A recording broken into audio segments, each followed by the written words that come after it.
Il-Gazzetta Torċa ppubblikat it-tieni parti tal-istħarriġ li għamlet feluq is-sena mill-mandat li ngħata mill-poplu lil Robert Abela u lill-Partit Laburista. Jirriżulta b'mod ċar li l-maġġoranza assoluta tal-Maltin iqisu l-ewwel sena ta' ħidma bħala waħda pożittiva. Fil-fatt hemm differenza ta' 15.4% bejn dawk li qalu kienet sena pożittiva u dawk li ddiskrivewha bħala negattiva.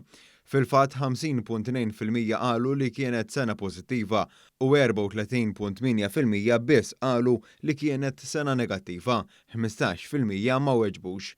Dan l-istħarriġ sar minn Dr. Vince Marmara u wera li anke fost dawk li fl-elezzjoni tas-sena li għaddiet ma vvotawx hemm sentiment pożittiv għal ħidma tal-Gvern.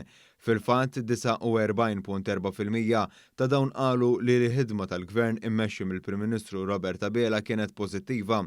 32.5% qalu li kienet negattiva u 18.2% ma weġbux.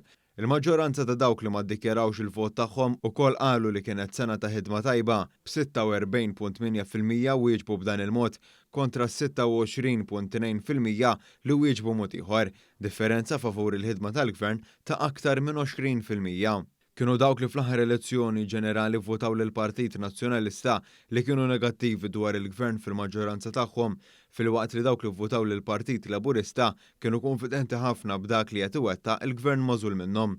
Intant fl-ewwel parti tal-istħarriġ ippubblikata il-ġimgħa li għaddiet l-istatistiku Dr. Marmara għal Robert Abela u fdat bi 18.5% aktar minn Bernard Grech u li d-differenza bejn il-partiti politiċi hija ta' 9.7% favur il-Partit Laburista. Dan l-istħarriġ kellu kampjun ta' 1000 persuna biex fi kliem min għamlu ikollu preċiżjoni akbar.